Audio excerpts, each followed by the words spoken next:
سورت الکافرون، مرکزی مضمون، سینٹرل تھیم اس کی یہ ہے کہ دین میں مصالحت نہیں ہو سکتی. دیر از نو کمپرومائز ان آئیڈیالوجی. دین میں کوئی مصالحت نہیں ہو سکتی. ریلیجن میں کوئی کمپرومائز نہیں ہے. زمانہ نزول تقریباً 5 یا 6 نبوی کا بتایا جاتا ہے، واللہ عالم.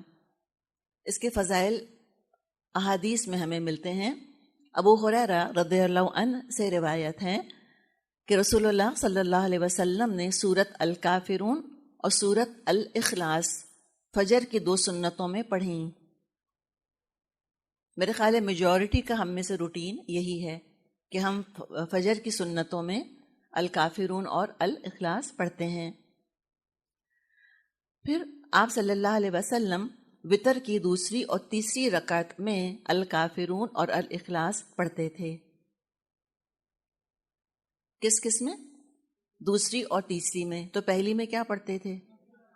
سورت اعلیٰ. شاباش، جی ہاں، سورت الاعلیٰ پڑھتے تھے آپ صلی اللہ علیہ وسلم نے صحابہ کو مشورہ دیا تھا کہ رات کو سونے سے پہلے سورت الکافرون پڑھ لیا کرو تو شرک سے نجات پالو گے، یعنی کہ شرک سے خلاصی ہو جائے گی. نعوذ باللہ اس کا مطلب یہ نہیں کہ صحابہ کوئی شرک کر رہے تھے، نعوذ باللہ.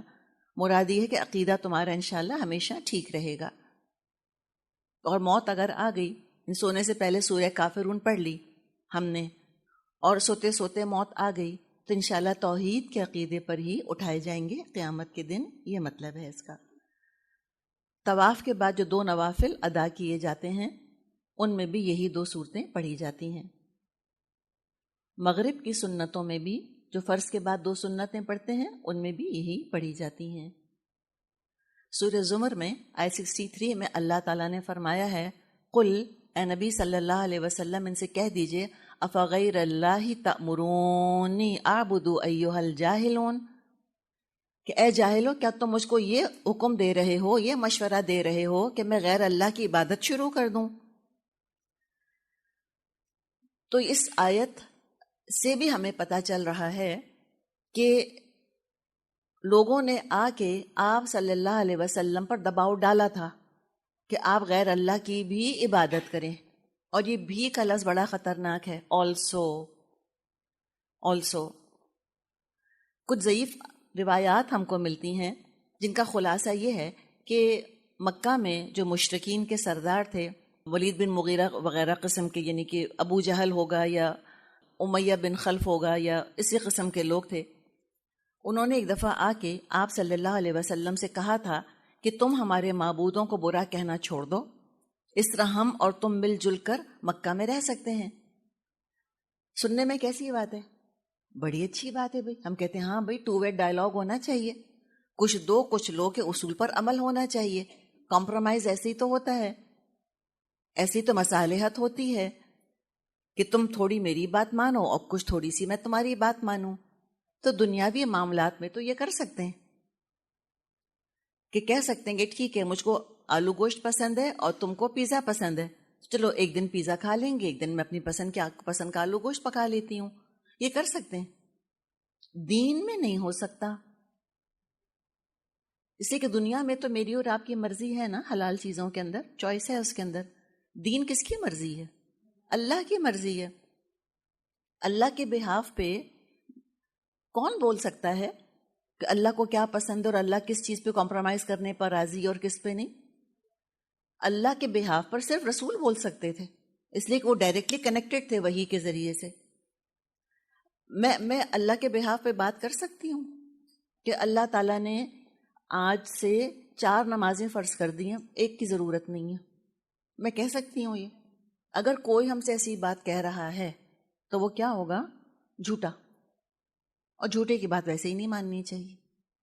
تو لہٰذا کمپرومائز کا اختیار ہی نہیں ہے نا. اس میں ریجڈ ہونے کی، فنڈو ہونے کی، ایکسٹریمسٹ ہونے کی، ملا ہونے کی، ملانی ہونے کی کوئی بات ہی نہیں ہے. سیدھی بات یہ ہے کہ جو چیز میری نہیں ہے میں اس میں کیسے کسی کو کوئی اختیار دے سکتی ہوں. میرے گھر آپ آتی ہیں، میرے گھر کے اندر آپ کہتی ہیں میں آپ کے گھر آنا چاہتی ہوں، میں اس کرسی پر بیٹھنا چاہتی ہوں، میں کہوں گی بیٹھ جائیے. لیکن میں کسی اور کے گھر میں تو آپ کو یہ اختیار نہیں دے سکتی کہ آپ جائیے ان کے گھر میں داخل ہو جائیے اور جا کے ان کے بستر پر لیٹ جائیے, کرسیوں پہ بیٹھ جائیے. پھر میرا گھر نہیں ہے, میں کیسے آپ کو کہہ سکتی ہوں کہ آپ یہ کریں؟ آپ کہیں آپ تو بہت ہی فنڈامنٹلسٹ ہیں, آپ بہت ہی ریجڈ ہیں ان چیزوں کے اندر. اس میں مجھے پتا ہے ریجڈ کی بات ہے کوئی؟ تو ان الفاظ کو, اس ٹرمینالوجی کو پہچانیں اور فوراً بیک فٹ پہ مت چلی جایا کریں اور فوراً اپولوجیٹک مت ہو جایا کریں. اس ٹرمینالوجی کو پہچانے. یہ سب پریشرائز کرنے کے طریقے ہیں. جہاں ویپنز کی جنگ لڑی گئی ہے, ہتھیاروں کی جنگ لڑی گئی ہے, وہاں سائیکولوجیکل وارفیئر بھی استعمال کیا گیا ہے, نفسیاتی جنگ بھی لڑی گئی ہے. اسلام کی جنگ صرف ہتھیاروں کی نہیں ہے, یہ نفسیاتی جنگ بھی ہے اور اعصاب کی جنگ بھی ہے. It's a war of nerves. کس کے نروز کتنے اسٹرانگ ہیں؟ تو لہٰذا اللہ تعالیٰ سے بہت دعا کرنی چاہیے کہ اللہ تعالیٰ میرے اعصاب مضبوط کر دے. وہ جو عصبی نورن ہم نے دعا مانگی تھی کہ اللہ میرے اعصاب کے اندر, میری نروز کے اندر نور ڈال دے, لحمی نورن گوشت میں, بشری نورن میری سکن کے اندر. اتنا انسان کو مضبوط ہونا ہوتا ہے کہ انسان اس طرح کے سارے حملوں کو پہچان جائے کہ اچھا اس اینگل سے آ کے مجھ کو یہ کمپرومائز کی دعوت دے رہے ہیں, اور یہ نئی دعوت تو ہے نہیں, یہ تو آپ صلی اللہ علیہ وسلم کے زمانے سے انہوں نے شروع کی ہوئی تھی. تو کہا کہ تم یہ بس خالی برا بھلا کہنا چھوڑ دو, بس ہاتھ مل کے رہیں گے. اور کہا کہ اچھا اگر تم ایسے نہیں کرتے تو ایک سال تم ہمارے بتوں کو پوجو, دوسرے سال ہم تمہارے ایک معبود کی بندگی کریں گے. ہم کہیں گے بھائی دیٹ ساؤنڈز ویری ریزنیبل, اتنا اچھا آفر ہے, سچ اے ریزنیبل آفر کہ ایک سال تم ہمارے معبودوں کی کرو, ایک سال ہم تمہارے معبود کی کرتے ہیں. بعض روایات میں آتا ہے یہ تک انہوں نے کہا تھا آگے کہ آپ آ کے صرف ہمارے معبودوں کو ٹچ کر دیجئے, صرف ان کو ہاتھ لگا دیجئے, ایک طرح سے سینکٹیفائی کر دیجئے ان کو, اتنا ہی کافی ہوگا. جیسے لوگ کہتے ہیں نا کہ اچھا تم بلیو نہیں کرتی فلاں فلاں چیز کے اندر, چلو خالی شامل ہی ہو جاؤ نا, خالی بیٹھ ہی جاؤ, آ کر حصہ نہیں لینا, بس آ کے بیٹھ جاؤ. تو آپ کو کوئی بیٹھا وہاں دیکھے گا تو کیا کہے گا, وہ فلاں جو قرآن کا کورس کرتی ہیں وہ بھی تو وہاں موجود تھیں, اس کا مطلب ہے صحیح ہوگی نا مجلس, وہ تو پڑھی لکھی ہے نا, ان کو تو معلوم ہے سب کچھ. دیکھا آپ نے چیز کہاں سے کہاں جاتی ہے, کتنی دور تک پہنچ جاتی ہے. تو جیسے ہم نے بات کی کہ یہ ضعیف تو ہیں روایات, لیکن قرآن کی روشنی میں لگ رہا ہے کہ ہاں کچھ نہ کچھ ایسا قصہ تھا, کوئی نہ کوئی ایسی بات تھی. اور سورہ زمر کی آیت سے بھی ان روایتوں کو تقویت ملتی ہے, سپورٹ ملتی ہے کہ ضرور کافروں نے اس قسم کی پیشکش کی ہوگی. اور ایک دفعہ نہیں, کئی دفعہ آپ صلی اللہ علیہ وسلم کو انہوں نے پریشرائز کیا. تو اس پر ضروری تھا کہ اللہ تعالیٰ فیصلہ کن کلام نازل فرما دے. تو اس پر اللہ تعالیٰ نے یہ سورت نازل فرمائی. اس کا ایک نام تو ہم جانتے ہیں سورت الکافرون, اس کا ایک نام سورت المنابذہ بھی ہے. نبذہ کا مطلب ہوتا ہے پھینک دینا کسی چیز کو. تو کیا پھینکا گیا ہے اس میں؟ کفار کا آفر پھینک دیا گیا ان کی طرف کہ اپنا آفر اپنے پاس رکھیں, ہمیں اس کمپرومائز کی ضرورت نہیں ہے. تو بہت امپورٹنٹ ایک لیسن ہمیں پتہ چل رہا ہے کہ زندگی میں ہر چیز بکنے کے لیے نہیں ہوتی. Every thing is not for sale. زندگی میں ہر چیز کمپرومائز کے لیے نہیں ہوتی. ایک مثال میں آپ کو دے رہی ہوں اور بالکل اچھی مثال نہیں ہے, لیکن آپ کو توحید سمجھ آ جائے گی اللہ نے چاہا. کوئی آ کر آفر کرتا ہے ہم میں سے کسی کو, جو آپ میں سے مائیں ہیں, کوئی آ کے آفر کرتا ہے آپ کو کہ تمہارے بچے کا باپ فلاں ہے نا, تو مجھ کو بھی تم اپنے بچے کا باپ مان لو, 2 نام لکھ دو اپنے بچے کے نام کے آگے. مانیں گے؟ کوئی آفر کرتا ہے آ کے ہمیں کہ تم فلاں کی بیٹی, چلے ہم سب مائیں تو نہیں ہیں لیکن ہم بیٹیاں تو ہیں. کوئی آ کر آفر کرتا ہے ہم کو کہ تمہارے ابو کا نام یہ ہے, چلو میرا نام بھی تم اپنے ابو کے نام کے ساتھ لکھ لو کہ تمہارے 2 ابو ہیں. مانیں گے ہم؟ غیرت آتی ہے نا انسان کو. تو جب ہم انسانوں کے لیے غیرت یہ محسوس کرتے ہیں تو اللہ کے لیے کتنا غیور ہونا چاہیے انسان کو. اللہ کے ولی ایسے ہی تو نہیں بن جاتے. تو جو ان کی آفر تھی ان کی طرف پھینک دی گئی کہ ٹھیک ہے ہم نقصان برداشت کر لیں گے, ہم پریشر اٹھا لیں گے. اور اللہ تعالیٰ نے انسان کو بڑے مضبوط اعصاب دیے ہیں. اپنے آپ کو کبھی انڈر ویلیو نہ کریں, انڈر مائن نہ کیا کریں. اپنے آپ کو یہ کبھی نہ کہیں کہ میں تمہیں تو نروز ہی اسٹرانگ نہیں ہے, مجھ سے تو برداشت ہی نہیں ہوتا, میں تو نروس بہت ہو جاتی ہوں, ہائے اللہ میں کیا کروں, میں تو اتنی ویک ہوں. نو, بالکل بھی نہیں. اگر خدا نہ خواستہ کوئی ایسی بات ہے بھی تب بھی اپنے آپ کو مضبوط بنا کے رکھیں کہ نہیں میں کر سکتی ہوں، میں یہ پریشر اٹھا سکتی ہوں. اللہ نے بہت اسٹرانگ بنایا، اور عورت کو تو اللہ نے بے حد مضبوط بنایا ہے. تبھی ہم رخصت ہو کے سسرال جاتی ہیں، ورنہ مرد آتے. اور امیجن کریں مرد اگر رخصت ہو کے سسرال آتے ان کی نروس کا کیا حال ہوتا. بتانے کا مقصد یہ ہے کہ اللہ نے عورت کو بہت زیادہ جذباتی دباؤ برداشت کرنے کی صلاحیت دی ہے. فرشتہ بھی سسرال ہو، گھر والوں کو چھوڑ کر جانا آسان کام نہیں ہوتا، اپنا میکا چھوڑ کے جانا. کیپیبلٹی ہے نا عورت کے اندر نئی جگہ جا کے ایڈجسٹ کرنے کی. تو عورت تو ہے ہی ہاجرہ، وہ تو کرتی ہے ہجرت ایک جگہ سے دوسری جگہ، ایک گھر سے دوسرے گھر. تو لہٰذا اپنے آپ کو انڈر ایسٹیمیٹ کبھی نہ کریں. تو اب یہاں پر سورت شروع ہو رہی ہے. فرمایا بسم اللہ الرحمن الرحیم، قل یا ایھا الکافرون، اے نبی صلی اللہ علیہ وسلم کہہ دیجئے اے کافرو. تو قل سے سننے والے کافروں کو پتہ چل گیا کہ یہ محمد صلی اللہ علیہ وسلم کا سٹانس نہیں ہے، اپنا یہ ان کا کوئی سٹینڈ نہیں ہے، ان کا اپنا کوئی ذاتی موقف نہیں ہے. کوئی ضد کی وجہ سے، کوئی چڑ کی وجہ سے، کوئی ایگو ایشو بنا کے، کوئی انتقامی کارروائی کے طور پہ، یا کفار کی بے عزتی کرنے کے لیے وہ اس آفر کو نہیں ٹھکرا رہے. یہ تو ان کو حکم دیا جا رہا ہے اس رب کی طرف سے جس رب کے وہ رسول ہیں اور جس رب کا دین ہے. اس رب کا پیغام پہنچا رہے ہیں تم کو کہ ان کو یہ حکم دے دیا گیا ہے آپ صلی اللہ علیہ وسلم کو، قل کہہ دیجئے ان سے. فائدہ یہ ہوتا ہے کہ جب قل کہہ کر بات کی جاتی ہے تو انسانی کلام سمجھ کر شخصیت سے ضد نہیں باندھی جاتی کہ اچھا یہ تم خود کہہ رہے ہو، کہ نہیں میں نہیں کہہ رہا، بھائی مجھ کو تو یہ پیغام دیا ہے اللہ تعالیٰ نے، میں پہنچا رہا ہوں. اور کہیں آپ صلی اللہ علیہ وسلم پر الزام دھرنے کھڑے نہ ہو جائیں کہ یہ آپ کیا کہہ رہے ہیں ہم سے. پھر قل میں ایک شاہانہ انداز بھی ہے، رائل پروکلیمیشن، اناؤنس کر دیں، میک دا اناؤنسمنٹ. شاہی حکم کا سا انداز آتا ہے قل کے اندر. اور قل نے بتا دیا کہ آپ صلی اللہ علیہ وسلم اللہ کے پیغامبر ہیں، میسنجر ہیں، اور سب سے بڑھ کر حکم ماننے والے تو آپ صلی اللہ علیہ وسلم خود ہیں، اس کے غلام ہیں. جو اللہ حکم دیتا ہے وہی فرماتے ہیں، اور اپنے دل سے گھڑ گھڑ کے قرآن کے نام پہ کوئی کلام پیش نہیں کر رہے. اور قل کے اندر کافروں کی بے عزتی بھی ہے کہ ان سے براہ راست خطاب بھی نہیں کیا.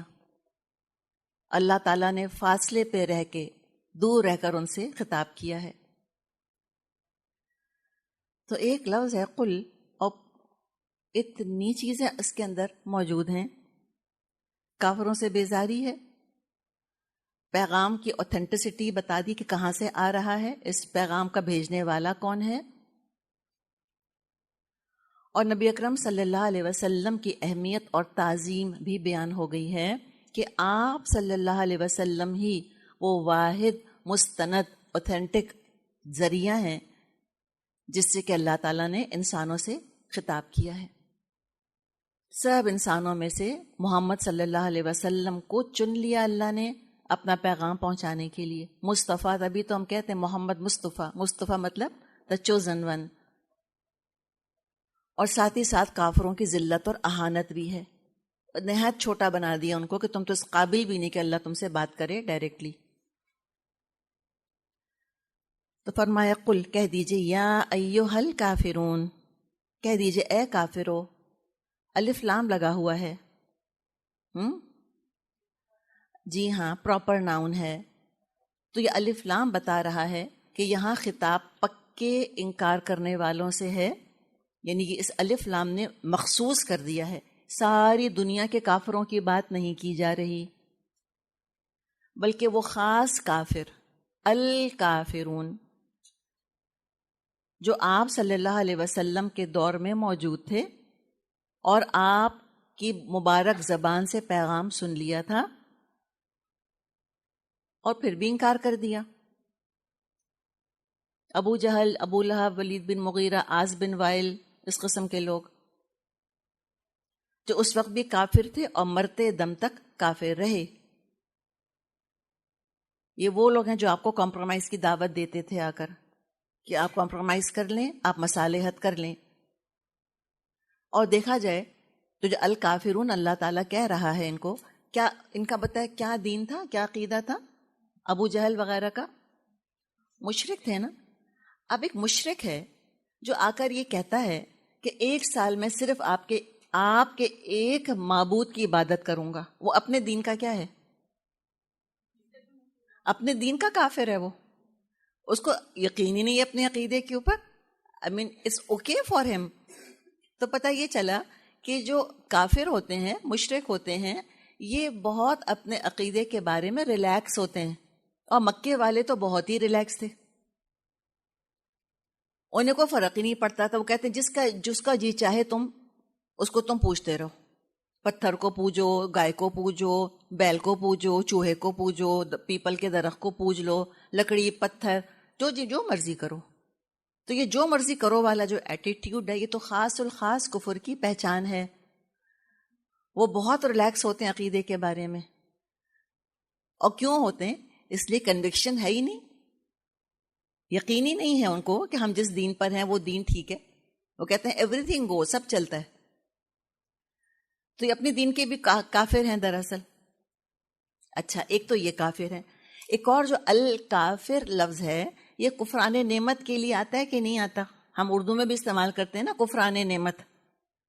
تھینک لیس انسان، ناشکرہ انسان، ناشکری کو بھی کفر کہا جاتا ہے. تو یہ اصل میں کافر ہیں کہ ابراہیم علیہ السلام کی دعا کی بدولت ان کو کھانا ملا، حفاظت ان کو ملی. ابراہیم علیہ السلام نے اللہ کا گھر تعمیر کیا تھا، بیت اللہ، اس کی وجہ سے یہ آرام سے سفر کر رہے ہیں، تجارت چمک رہی ہے ان کی. اور کیسا کفران نعمت کر رہے ہیں، اس مقصد کو ہی بھول گئے، اپنے محسن کو ہی بھول گئے کہ ان کے محسن کیا دعوت لے کر آئے تھے ان کے لیے. کیسے انہوں نے ایک اللہ کی عبادت کی ان کو دعوت دی تھی اور تبلیغ کری تھی اور حکم دیا تھا. تو کیا ایک رائے کیا ہے کہ خطاب مخصوص کافروں سے ہے جن کے بارے میں پتہ ہے کہ کبھی ایمان نہیں لائیں گے. یہ ایک رائے ہے. اگلی رائے انشاءاللہ ہم آگے دیکھیں گے. اچھا، اب کہنا کیا ہے ان سے؟ کہنا یہ ہے ان سے کہ لا اعبد ما تعبدون، میں ان کی عبادت نہیں کرتا جن کی عبادت تم کر رہے ہو. عبادت ہے کیا؟ عبادت دراصل 5 چیزوں کا نام ہے. اطاعت 5 چیزوں کا نام ہے، عبادت 5 چیزوں کا نام ہے. یہ 5 کنڈیشنز میٹ ہوتی ہیں تو کوئی ایکٹ عبادت بنتا ہے. کیا کیا چیزیں ہیں؟ اطاعت کرنا اللہ کی، محبت کرنا اللہ تعالیٰ سے، توکل، ٹرسٹ اللہ کے اوپر، سنسیریٹی، اخلاص، عہد. عہد کیا چیز ہے؟ کہ اللہ کی طرف سے جو کنڈیشنز، جو شرائط آئی ہیں عبادت کی، اس کے تحت اللہ کی عبادت کی جائے. جو اللہ نے کنڈیشنز بتا دی ہیں ایگزیکٹلی بس اسی حساب سے اللہ کی اطاعت کی جائے، عبادت کی جائے اور کمی بیشی نہ کی جائے. عبادت کا کوئی طریقہ انوینٹ نہیں ہو سکتا،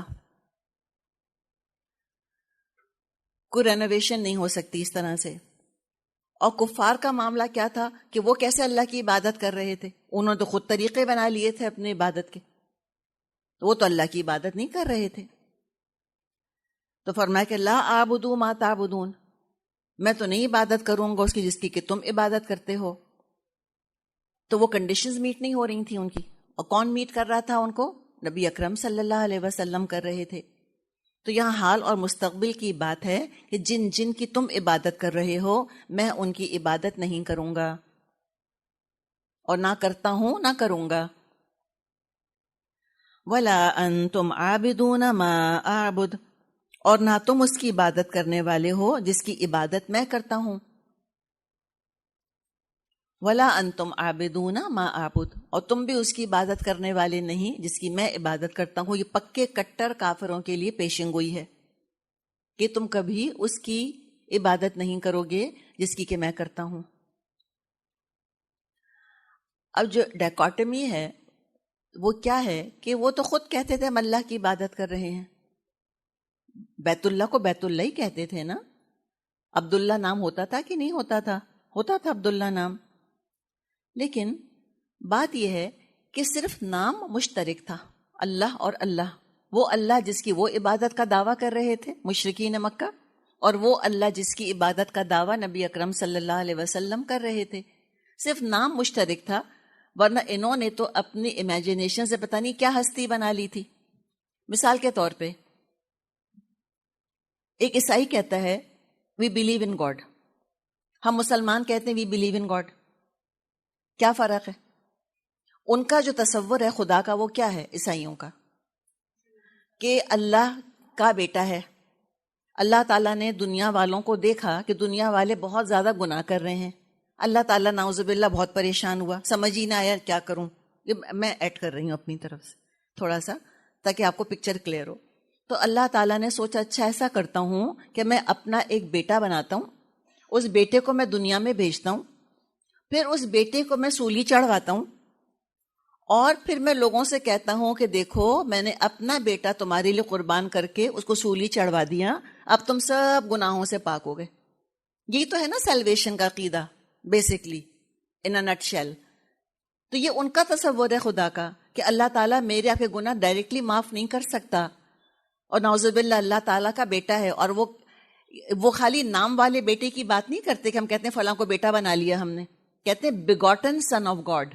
بیگاٹن سن آف گاڈ کیا ہوتا ہے؟ کہ ایسے بیٹا پیدا ہوا جیسے کہ شوہر بیوی کے تعلق سے بچہ پیدا ہوتا ہے، نعوذ باللہ باقاعدہ کا جسمانی تعلق. تو اس خدا اور اس خدا میں کوئی کمپیریزن ہے؟ کوئی کمپیریزن نہیں ہے. اور انہوں نے کہا ٹرینیٹی کا عقیدہ ہے، God the father, God the son, God the Holy Ghost, یہ ان کا عقیدہ ہے.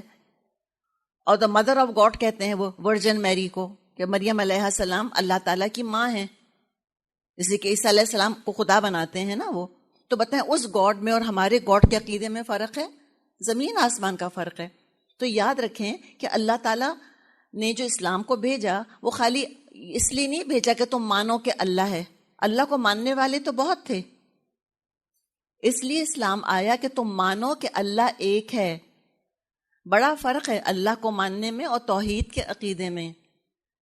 اللہ کو مانتے تو سب ہیں، اور لوگ ہم سے بحث کرتے ہیں کہ بھئی تم میں کیا نرالی بات ہے، وہ بھی تو اللہ کو مانتے ہیں، وہ بھی تو اللہ کو مانتے ہیں. جی ہاں مانتے ہیں، لیکن اس اللہ کو نہیں مانتے جیسے کہ اللہ نے چاہا ہے کہ مجھ کو مانا جائے. توحید کیا ہے؟ اللہ کو ویسا مانو جیسا اللہ ہے، اور اللہ کی بات مانو. دو کنڈیشنز میٹ ہوں گی تو توحید ہے. حقیقت میں تم نے اس اللہ کو مانا جس کا تم نام لے رہے ہو. اگر تم نے اللہ کو ویسا نہیں مانا جیسا کہ اللہ نے خود بتایا اپنے بارے میں، اور تم نے اللہ کی بات نہیں مانی، تو تم ہرگز اس اللہ کی عبادت نہیں کر رہے جس کی کہ میں عبادت کر رہا ہوں. تو صرف نام رکھ لینے سے تو چیز ایک نہیں بن جاتی نا. خود دنیا میں دیکھیں، دو لوگوں کا نام مریم ہے، دونوں ایک جیسی ہوتی ہیں بالکل. ایک مریم کوئی اور، ایک مریم کوئی اور ہے مثال کے طور پہ. تو اللہ کے لیے تو کوئی مثال ہم بیان نہیں کر سکتے. وَلِلَّهِ الْمَثَلُ الْأَعْلَى. تو خالی ان کے کہنے کی دعویٰ کرنے سے کیا ہو جائے گا کہ ہم اللہ کی عبادت کر رہے ہیں؟ دعویٰ غلط ہے ان کا، وہی تو بتایا جا رہا ہے یہاں پہ، جس پہ کہ تل ملا رہے تھے. یہ کہہ رہے تھے کہ اپنے فگمنٹ آف امیجنیشن سے اور اپنی کنوینئنس کے حساب سے اور اپنے تخیل سے ہم نے جو خدا کا ایک نقشہ بنا لیا ہے کہ اللہ تعالیٰ کے بیٹے ہیں، بیٹیاں ہیں، شریک ہیں، پارٹنرز ہیں، تم بھی مانو اس کو کہ اللہ ایسا ہی ہے. بھئی کیوں مانے ایسے ہم؟ اسی پہ تو ساری جنگ تھی. اور کس بات پہ جنگ تھی؟ تو انسان جو ہے وہ خالی کھانے پینے کے لیے نہیں لڑتا، عقیدے کے لیے بھی سٹینڈ لیتا ہے. کبھی انسان اپنے عقیدے کے لیے بھی لڑتا ہے، اپنے حقوق کے لیے لڑنا سب کو پتہ ہے. Women's rights, children's rights, animal rights, بالکل ہیں سب کے رائٹس. تو اللہ کے بھی تو رائٹس ہیں. What about God's rights? اللہ کے حق کے لیے کون لڑے گا؟ وہ اللہ مجھ کو اور آپ کو کھڑا کرتا ہے، انسانوں کو، کہ اللہ کو اللہ کا حق دلواؤ تم، حالانکہ اللہ خود لے سکتا ہے اپنا حق سب سے.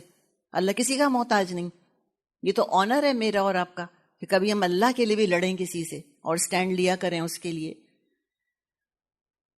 تو یہ بتایا گیا کہ لا اعبد ما تعبدون ولا انتم عابدون ما اعبد. ولا انا عابد ما عبدتم، اور نہ میں ان کی عبادت کرنے والا ہوں جن کی عبادت تم نے کی ہے۔ مستقبل کی بات بتا دی کہ آئندہ بھی کبھی تمہارے جھوٹے معبودوں کی عبادت نہیں کروں گا جن کی تم ماضی میں عبادت کرتے رہے ہو۔ اور یہ آپ صلی اللہ علیہ وسلم کا یہی معاملہ تھا کہ وحی کے آغاز سے پہلے بھی آپ نے کبھی بتوں کے نام کی قسم نہیں کھائی، کبھی آپ نے لات منات عزا کے نام کی قسم نہیں کھائی، کبھی آپ نے ان کا چڑھاوا نہیں کھایا، اور ان چیزوں میں آپ شریک ہونا نہیں چاہتے تھے جو میلے ٹھیلے کیا کرتے تھے اپنے دیوی دیوتاؤں کے نام پہ مشرکین مکہ۔ فطرت سلیم ہوتی ہے انسان کی تو یہ باتیں پتہ چل جاتی ہیں۔ انسان کو پتہ ہوتا ہے کہ فلاں مزار پہ جا کے منت کا لڈو اٹھا کے کچھ نہیں ملنا، مجھ کو لڈو والے کو 5 روپے مل جائیں گے، مجھے کچھ نہیں ملے گا۔ وہ کہتے منت کا لڈو اٹھاؤ تو لڈو کھانے سے منتیں پوری ہوتی ہیں، لڈو خدا ہے نعوذ باللہ۔ وہ جو قبر میں لیٹا ہوا ہے، جو خود اپنے آپ کو نہلا نہیں سکا مرنے کے بعد، خود چل کے قبر میں لیٹ نہیں سکا، وہ میری مدد کرے گا کیا؟ سوچنے کی بات ہے نا۔ تو یہ معبود بنا لی اپنی طرف سے، تو کہا کہ ہم تو نہیں کر سکتے عبادت، اور انسان کی فطرت گواہی دیتی ہے کہ یہ بات صحیح نہیں ہے، فطرت بولے گی ہماری۔ خاندان جو کرتا ہے کرتا رہے، فلاں پیر صاحب کی نیاز دلوانی، پیر صاحب کیا کر سکتے ہیں؟ وہ تو خود بیچارے اللہ کو پیارے ہو گئے۔ اللہ نے فرمایا ہے مرنے والوں کے لیے کہ ان کو تو خود بھی نہیں پتا یانا یبعثون، یہ کب دوبارہ زندہ کر کے اٹھائے جائیں گے۔ اتنے بے بس پڑے قبروں کے اندر، کیا قبر والوں کے آگے تم ماتھے رگڑتے ہو جا کے اور ہاتھ اٹھا کے دعائیں مانگتے ہو، کچھ نہیں دے سکتے تم کو۔ تو یہ چاہے وہ ایسے کھڑے ہوئے بتوں کہ لیٹے ہوئے بتوں، ہم نہیں عبادت کر سکتے ان کی۔ تو کہا کہ میں نہیں عبادت کروں گا جس کی تم نے عبادت کی، ولا انتم عابدون ما اعبد، اور نہ تم اس کی عبادت کرنے والے ہو جس کی عبادت میں کرتا ہوں۔ پھر یہ بات دوبارہ دہرا کر آئی ہے۔ دیکھیں آیت نمبر 3 اور آیت نمبر 5 بالکل سملر ہے، آئیڈینٹیکل، ورڈ ٹو ورڈ۔ دہرا کر کیوں آیا؟ جی ہاں، کچھ وجوہات بتاتے ہیں علماء۔ ایک تو بات میں زور اور تاکید پیدا کرنے کے لیے، ایمفیسائز کرنے کے لیے، چونکہ ان کی طرف سے بار بار پریشر آیا تھا اور بار بار کمپرومائز کی دعوت دی گئی تھی، لہٰذا لوٹا کر کہا کہ ساری امید چھوڑ دو، ہرگز کمپرومائز نہیں ہونے والا۔ ہم سنتے ہیں نا ایک سلوگن کے اصولوں پر سودا بازی نہیں ہو سکتی، اور ہم ہنستے ہیں سن کے، اس لیے کہ جو کہہ رہا ہوتا ہے وہ کر رہا ہوتا ہے۔ تو یہ پولیٹیکل سلوگنز ہیں جنہوں نے اچھے اچھے ہمارے محاوروں کو خراب کر دیا۔ ایکچولی بات یہی ہے یہاں پر، اصولوں پر سودا بازی نہیں ہو سکتی۔ یہ دین ہے، یہ دکان نہیں ہے کہ تم زیادہ قیمت لگاؤ گے تو ہم دین کا کوئی سودا کرنے کو تیار ہو جائیں گے۔ اللہ نے کہا ہے قرآن میں، لا تشتروا بآیاتی ثمنا قلیلا، میری آیات حقیر قیمت کے بدلے مت بیچو۔ تو مجھے بتائیں کوئی کھڑا ہو کے آیات بیچ رہا ہوتا ہے کہ یہ سورہ بقرہ بک رہی ہے، نعوذ باللہ؟ نہیں، مراد ہے دنیا کے فائدے حاصل کرنے کے لیے کمپرومائز نہیں کرو تم دین کے اوپر۔ کیسے انسان اتنا پست ہو سکتا ہے؟ نعوذ باللہ نعوذ باللہ۔ کوئی اپنی ماں کو بیچتا ہے بازار لے جا کر؟ کوئی بھی نہیں کرتا۔ تو اللہ کی آیات کو سودا ہو سکتا ہے اس طرح سے کہ اللہ کے ساتھ جو ہمارا تعلق اس کو بیچ دیں دنیا کے فائدوں کے لیے؟ پھر اللہ کے آگے کھڑے ہوں گے تو کیا ہوگا؟ پھر وہ دنیا خریدی وہ تو ختم ہو گئی، بے وفا تو ہے، اور اللہ جو حساب لے رہا ہے اس کو کیا جواب دیں گے؟ تو لہٰذا کوئی کمپرومائز نہیں ہے۔ تو ایک تو یہ ہے کہ بات میں تاکید پیدا کی ہے۔ نمبر 2، مستقبل کی پیشن گوئی ہے کہ کٹر کافر جو ہیں ان کے لیے ہدایت کا دروازہ بند ہو چکا ہے ان کے اپنی حرکتوں کی وجہ سے۔ اور اب آنے والی سورہ بقرہ ہم پڑھیں گے، ختم اللہ علی قلوبہم، اللہ نے مہر لگا دی ہے ان کے دلوں کے اوپر، وعلی سمعہم، اور ان کے کانوں پر، وعلی ابصارہم غشاوہ، اور ان کی آنکھوں پر پردہ پڑ گیا ہے۔ پھر ایک اور مطلب اس کا، یہ جو فرق کرتے ہیں نا آیت نمبر 3 آیت نمبر 5 میں، ایک فرق انہوں نے یہ کیا ہے کہ یہ جو آیا ہے کہ وَلَا أَنْتُمْ عَابِدُونَ مَا أَعْبُدُ، تو آیت نمبر 3 میں جو آیا ہے کہ ما اعبد، تم اس کی عبادت نہیں کرتے جس کی میں عبادت کرتا ہوں، تو یہاں ما معبود کے لیے آیا ہے، اللہ کے لیے۔ ٹھیک. اور آیت نمبر 5 میں جو آیا ہے کہ وَلَا أَنْتُمْ عَابِدُونَ مَا عَابُدْ، یہاں ما طریقوں کے لیے آیا ہے، موڈز آف ورشپ، مراسم عبودیت کے لیے آیا ہے کہ میں جس طریقے سے اللہ کی عبادت کر رہا ہوں تم وہ طریقہ اختیار نہیں کرو گے. تو نماز تو آپ صلی اللہ علیہ وسلم بھی پڑھتے تھے، اور نماز تو مشرکین مکہ بھی پڑھتے تھے. تو کیا نماز ایک جیسی تھی طریقہ دونوں کا؟ نہیں. آپ صلی اللہ علیہ وسلم کی نماز ویسی تھی جیسے میں اور آپ پڑھتی ہیں، اور مشرکوں کی نماز میں کیا تھا؟ وہ تالیاں بجاتے تھے اور سیٹیاں بجایا کرتے تھے. تو تم جس طرح نماز پڑھتے ہو تم اسی طرح نماز پڑھتے رہو گے. تم بغیر لباس کے طواف کرتے رہو گے، یہ بھی ان کا طریقہ تھا. طواف تو آپ صلی اللہ علیہ وسلم بھی کرتے تھے، طواف مشرکین بھی کرتے تھے. مشرکین طواف کیسے کرتے تھے؟ سارے کپڑے اتار کے. یہ ہم آگے انشاءاللہ پڑھیں گے، یہ آئے گا، حدیث میں اس کا ذکر آتا ہے. تو یہاں بتا دیا کہ تم اسی طریقے پہ مرو گے جس طریقے پہ تم نے اپنے آباء و اجداد کو پایا تھا. تم یہی کرتے رہو گے سب کچھ. میری عبادت خالص توحید پر ہے، تمہاری عبادت میں شرک ہی شرک ہے. کلیئر ہوا آپ کو؟ دونوں آیتوں کا تھوڑا سا ڈفرنس علماء بتاتے ہیں. آیت نمبر 3 میں معبود کا انکار تھا کہ تم اس اللہ کی عبادت نہیں کرو گے جس کی میں عبادت کرتا ہوں، اور اس میں طریقے کا ذکر آ رہا ہے کہ میں اس طریقے سے راضی نہیں ہوں جس طریقے پہ تم عبادت کر رہے ہو، اور تم اس طریقے کو پسند نہیں کرتے جو طریقہ میں نے اختیار کیا ہے اللہ کی عبادت کا. پھر آخر میں فرمایا لکم دینکم ولی دین، تمہارے لیے تمہارا دین ہے اور میرے لیے میرا دین. ایک دھمکی ہے اس کے اندر. قرآن میں اللہ نے ایک جگہ فرمایا کہ اے ملوما شے، تم کرو جو جی چاہتا ہے تمہارا. بعض دفعہ جب ماں کو بہت غصہ ہو جاتا ہے یا ماں کو بہت غصہ آ جاتا ہے تو بچوں سے کہتی ہے نا جو مرضی کرتے رہو. اس میں کیا ہے؟ اجازت ہے. جو مرضی کرو. کہتے اچھا کرو ذرا، پھر دیکھنا ذرا، آنے دو ابا کو. یہ ہوتا تھا نا، پہلے بچے ابا سے ڈرتے تھے، اب ابا بچوں سے ڈرتے ہیں، وہ الگ کہانی ہے. لیکن یہ کہ دھمکی ایسے ہوتی ہے کہ اچھا کرو، جو کرتے ہو کرو، دیکھتے ہیں. آپ باتیں کر رہی ہیں اگر، اور میں نے کہا کہ کرتی رہیں باتیں، آپ کہ لو جی اجازت مل گئی آج تو.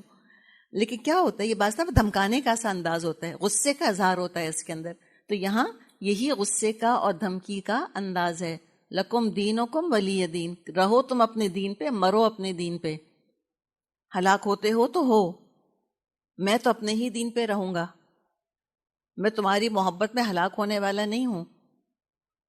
یعنی اگر میری دعوت قبول نہیں کر رہے تو مجھ کو تو میرے حال پہ چھوڑ دو، مجھ کو شرک کی دعوت مت دو. اور یہ الٹیمیٹ پریشر ہوتا ہے. الٹیمیٹ پریشر یہ ہوتا ہے کہ ہم شرک کر رہے ہیں، آپ بھی شرک کریں. یہ الٹیمیٹ ہوتا ہے. تو ایک کیا کہ بھئی تمہارے لیے تمہارا دین، میرے لیے میرا دین. مجھ کو پریشرائز نہیں کرو. ایک تو خود نہیں کرنا، یہ بھی ایک بہت بڑا مسئلہ ہے کہ لوگ خود توحید پر نہیں، اور جو ہے توحید پر اس کی بھی جان کو آ جاتے ہیں. تو یہ بڑا ایک پریشر ہوتا ہے جو کہ برداشت کرنا ہوتا ہے. تو دین کا مطلب تو یہاں پر دین یعنی دین اسلام. پھر دین کا مطلب جزا اور حساب بھی لیا گیا ہے کہ لکم دینکم، تمہارے لیے تمہارا حساب ہوگا، ولی دین، اور میرے لیے میرا حساب ہے. تم اپنا وبال اور سزا سمیٹنا اور میں اپنا ثواب اور اجر سمیٹ لوں گا. دین طریقے کو بھی کہتے ہیں. طریقہ کیا؟ کہ تم اپنے طریقے پہ رہو گے جو تم نے اپنے آباء و اجداد سے اور شیطانوں کے بہکانے کی وجہ سے سیکھا ہے، اور میں اپنے طریقے پہ رہوں گا جو میں نے اللہ کی طرف سے اور جبریل علیہ السلام سے سیکھا ہے. تو لکم دینکم ولی دین، سب اپنے اپنے طریقے پہ رہیں گے، یہاں تک کہ اے کافرو تم شیطانوں سے اور آگ سے مل لو گے جہنم میں، اور میں اللہ اور فرشتوں جنت سے مل لوں گا. تو دین کا کیا مطلب ہوا؟ ایک تو دین ریلیجن، ایک دین کا مطلب ہوا جزا اور سزا، ایک دین کا مطلب ہوا طریقہ، میتھڈ. تو ہم دیکھ لیں خود میں اور آپ کہ اپنا دین ہم نے کہاں سے حاصل کیا ہے. سماجی روایتی دین ہے، سنی سنائی باتیں، یا ہم نے اوریجنل سورس سے دین اخذ کیا ہے، قرآن سے اور حدیث سے. اچھا یہ تو کیا ہے، یہ اس کا اسپیشل ریفرنس ٹو کانٹیکسٹ ہے الکافرون کا، کہ آپ صلی اللہ علیہ وسلم کے زمانے کی بات کی جا رہی تھی. تو اسپیشل ریفرنس ٹو کانٹیکسٹ کے علاوہ، خاص سیاق اور سباق کے علاوہ، ایک اس کا عام اپلیکیشن بھی ہے، اطلاق عام بھی ہے اس کا، یعنی کہ ایک جنرل بات بھی جو ہے وہ کی جا رہی ہے کہ ساری دنیا کے کافروں سے خطاب ہے.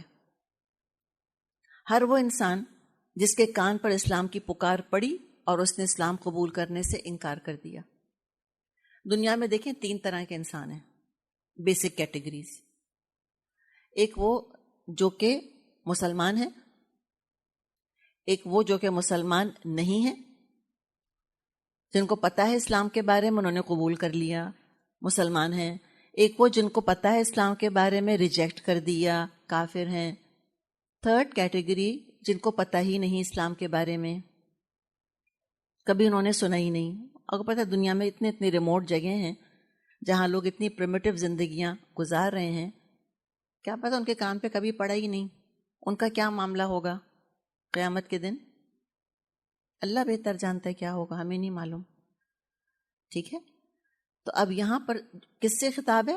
کافروں سے، جن کے کان پہ اسلام کی پکار پڑی لیکن انہوں نے قبول کرنے سے انکار کر دیا. تو ان سے کہا گیا کہ تم ہمیں پریشرائز نہیں کرو. اور یہ بھی ہمیں پتہ چلا کہ کفر جو ہے وہ تھوڑا سا حق قبول کرنے پر آمادہ ہو جاتا ہے، پارشل ٹروتھ کو قبول کرنے پر آمادہ ہو جاتا ہے. تھوڑی مدت کے لیے پارٹ آف دا ٹائم حق قبول کرنے اور عمل کرنے کے لیے تیار ہو جاتا ہے. آج بھی ہم یہ دیکھ رہے ہیں کہ دنیا میں مصالحتیں ہو رہی ہیں، کمپرومائز ہیں. نان مسلمز آتے ہیں، مسلمانوں کے ساتھ یکجہتی کا اظہار کرتے ہیں. بعض دفعہ وہ روزہ بھی رکھ لیتے ہیں مسلمانوں کے ساتھ، دیکھا ہے نا آپ نے، ایک سپورٹ کا مظاہرہ کر رہے ہوتے ہیں. تو الحمدللہ ٹھیک ہے، اللہ تعالیٰ اس کے ذریعے سے اسلام کو سپورٹ فراہم کر رہا ہے، بہت اچھی بات ہے. اب بات یہ ہے کہ انہوں نے آ کے روزہ رکھ لیا، انہوں نے آ کے ایک دن حجاب پہن لیا سولیڈیرٹی کا مظاہرہ کرنے کے لیے. اب وہ کہتے ہیں ایک دن تم بغیر حجاب کے ہمارے ساتھ چلو، ہماری مارچ میں شامل ہو جاؤ. کر سکتے ہیں میں اور آپ؟ نہیں کر سکتے. یہاں تو ہم پھنس گئے، یہ نہیں کر سکتے ہم. لکم دینکم ولی دین. تو بتانا مقصد یہ ہے کہ وہ کمپرومائز پہ تیار ہو جاتے ہیں. جیسے کہ ہماری مسجدوں میں آئیں گے تو ہو سکتا ہے وہ سر کور بھی کر لیں خواتین ان کی، اور یہ بہت اچھی بات ہے. دیکھیں ان کو نگیٹ یا نعوذ باللہ کو ان کو کم نہیں کیا جا رہا. وہ پورا اپنا ٹراؤزر بھی پہن لیتی ہیں، کور کر لیتی ہیں اپنے آپ کو. ویری گڈ، الحمدللہ. اگر وہ ہم سے کہتی ہیں کہ تم ہمارے چرچ میں آؤ تو اسکرٹ پہن کے آؤ، کیا کر سکتے ہیں میں اور آپ؟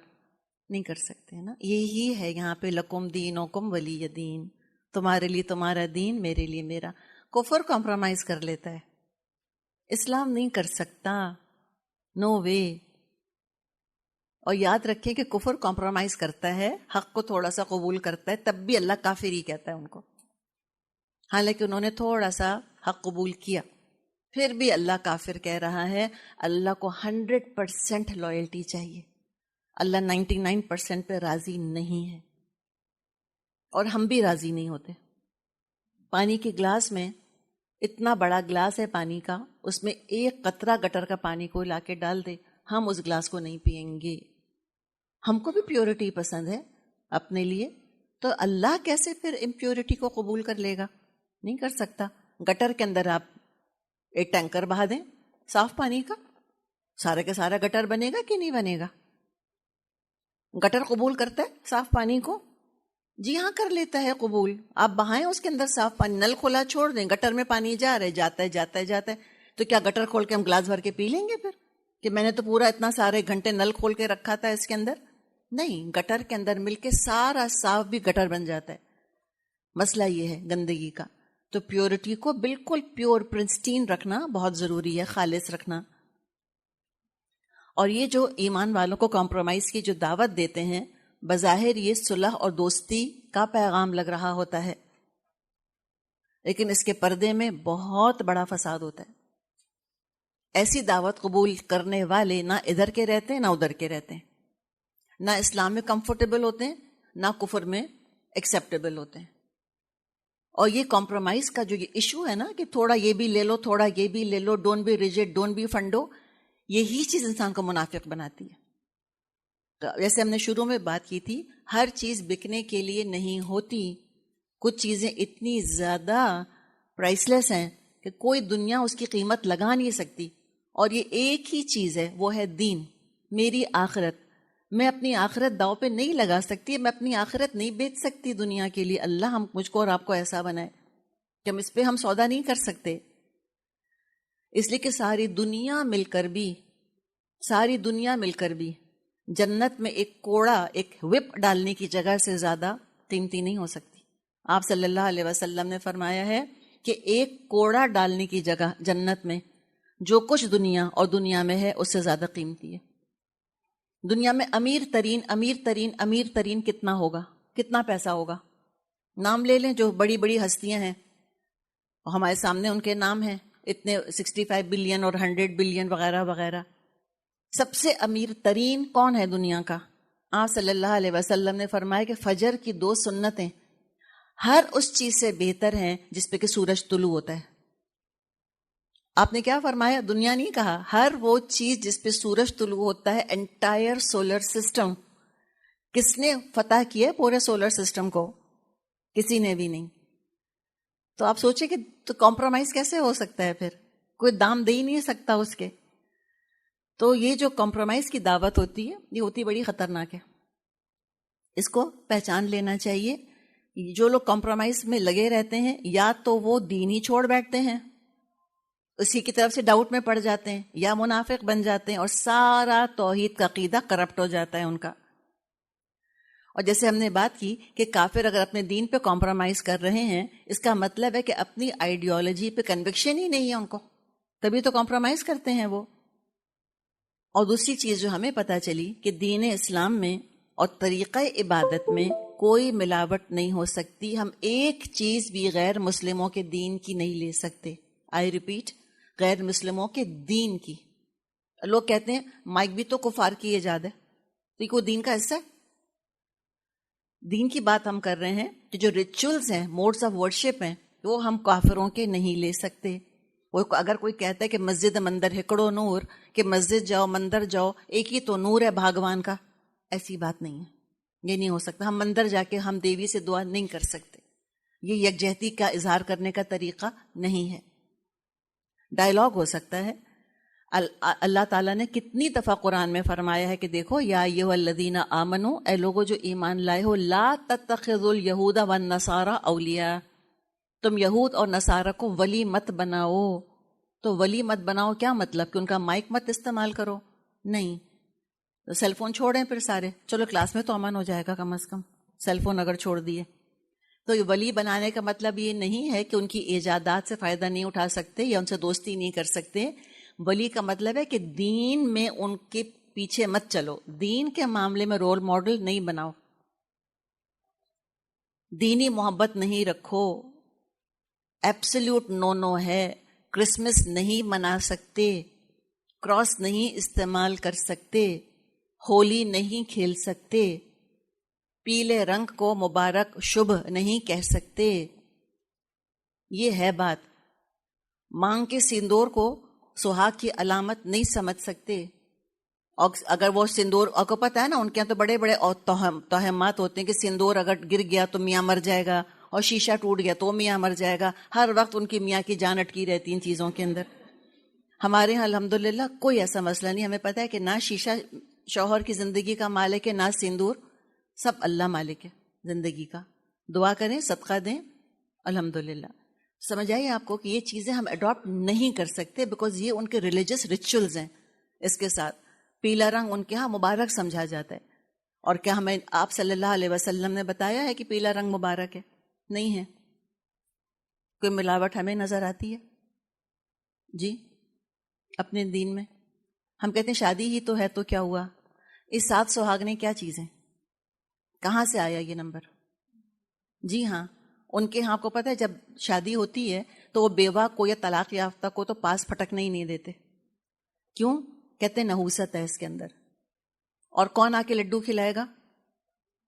7 سہاگنے. تو کیا ہوگا 7 سہاگنوں نے آ کے اگر دلہن کو لڈو مٹھائی چاکلیٹ وٹ ایور کھلا دیا تو اب کیا ہوگا کہ دلہن سدا سہاگن رہے گی. تو ماشاءاللہ وہ تو ساری کی ساری خدا آ گئی ہیں، 7 گاڈز جن کے اختیار میں سہاگ بھی ہے اور خوشیاں بھی ہیں، سب کچھ ہے. تو سوچیں یہ دماغ اللہ نے سوچنے کے لیے دیا ہے، خالی ٹی پی آئی کے لیے نہیں دیا کہ سنیے دیکھیے سوچیے. گنگنا تو لیتے ہیں، اپلائی بھی کریں اس کو انشاءاللہ تعالی. اور دلہن کو پیلا رنگ پہنا دیا تو کیا ہوگا؟ ہر بلا سے بچ جائے گی. سمجھتے یہ ہیں، ایسے ہوتا نہیں ہے. تو یہ آپ کو اتنی لمبی داستان اس لیے سنائی کہ ہم اپنی زندگی میں پہچان سکیں ان چیزوں کو. اور یہ بھی ہم کو بتا دیا کہ سارے دین برابر کے قابل قبول نہیں ہیں، نہ وہ صحیح ہیں. سارے دین غلط ہیں. صحیح دین صرف اسلام ہے. ان الدین عند اللہ الاسلام. یہ جملہ آج کل چاہے وہ انٹرفیتھ ڈائلاگ ہو یا کوئی اور پلیٹ فارم ہو، اس کو قبول نہیں کریں گے نا، نیور. وہ کمپرومائز کی دعوت دیں گے کہ تم یہ کہو آ کے انٹرفیتھ پلیٹ فارم کے اوپر کہ آپ بھی ٹھیک ہیں ہم بھی ٹھیک ہیں. نہیں کہہ سکتے. یہ ان کو دعوت دینی ہے دین کی. قیامت کے دن نعوذ باللہ کوئی بفے نہیں سجا ہوا ہوگا، چوائس نہیں دی جا رہی ہوگی. کتاب رکھی ہے آپ کے پاس، نکالیں پیج کون سا ہے. اچھا عیسائیت کا پیج، او چلو عیسائیت کے حساب سے آپ سے ہم سوال پوچھتے ہیں. یہ تھوڑی ہوگا. اچھا آپ ہندو تھے، اچھا بتائیں بھگوان کی کتنی بیویاں تھیں. ایسے تھوڑی پوچھا جائے گا. سب سے کیا پوچھا جائے گا؟ کس کے مطابق؟ ان الدین عند اللہ الاسلام. اللہ کے ہاں دین صرف اسلام ہے.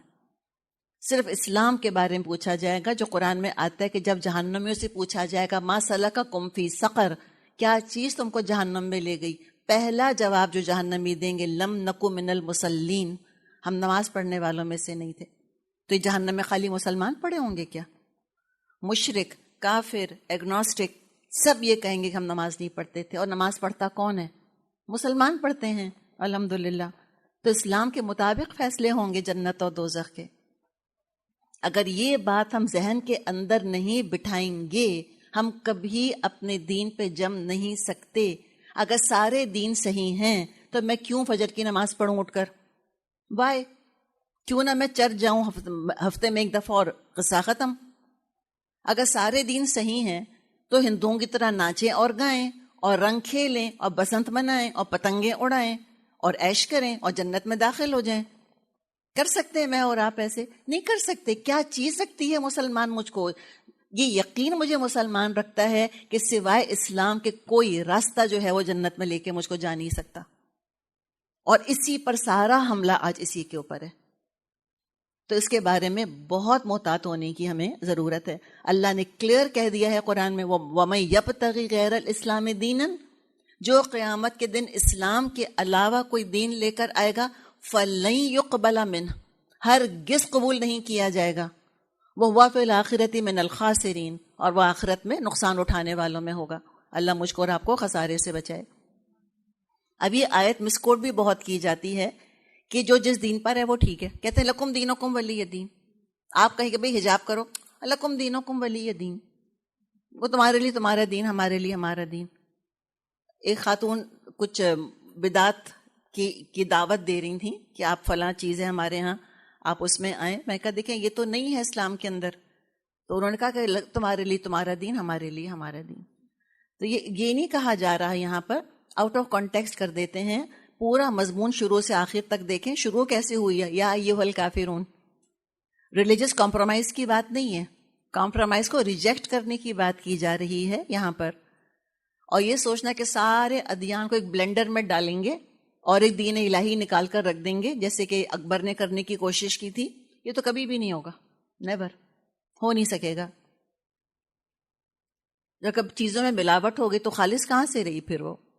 تو ایک چیز بس یاد رکھیں کہ اسلام میں ریلیجس ٹالرنس بہت ہے. انتہائی ٹالرنٹ ریلیجن ہے اسلام. چرچز کی، سیناگوگس کی، مندروں کی حفاظت کرنا اسلامی حکومت کی ذمہ داری ہے. تمام ادیان کو فالو کرنے والوں کی جان، مال، عزت ایسی ہی محترم ہے جیسے مسلمان کی جان، مال اور عزت محترم ہے. کوئی ہندو ہو، کوئی عیسائی ہو، کوئی یہودی ہو، کوئی لا خدا ہو. ان سب کی جان مال عزت محفوظ ہوگی اسلامی حکومت کے اندر، سب کی عبادت گاہیں محفوظ ہوں گی، ان کو اپنے دین کے مطابق اپنی شادی بیاہ وراثت عبادت سب کرنے کی اجازت ہوگی، ایبسلیوٹ فریڈم ہے ان کے پاس، اتنی ریلیجس ٹالرنس ہے کہ تمہارا دل کرتا ہے کہ تم کہتے ہو اتنا بڑا شرک کہ عیسائی کہتے ہیں کہ عیسیٰ علیہ السلام اللہ کے بیٹے، ان کو اجازت ہے کہنے کی اسلامی گورنمنٹ میں، کہیں کہ عیسیٰ علیہ السلام اللہ کے بیٹے، کچھ نہیں کہا جائے گا ان کو۔ کسی کو پیپل کی پوجا کرنی ہے، گائے کی پوجا کرنی ہے، شوق سے کرے، کوئی اسلامی حکومت نہیں روکے گی۔ لیکن جہاں مونوتھیزم کی بات ہے، اپنی باؤنڈریز جہاں شروع ہوتی ہیں، ان کمپرومائزنگ مونوتھیزم ہے، اس میں کمپرومائز نہیں ہو سکتا بالکل۔ یہ یہاں پہ پیغام ہے جو کہ دیا گیا۔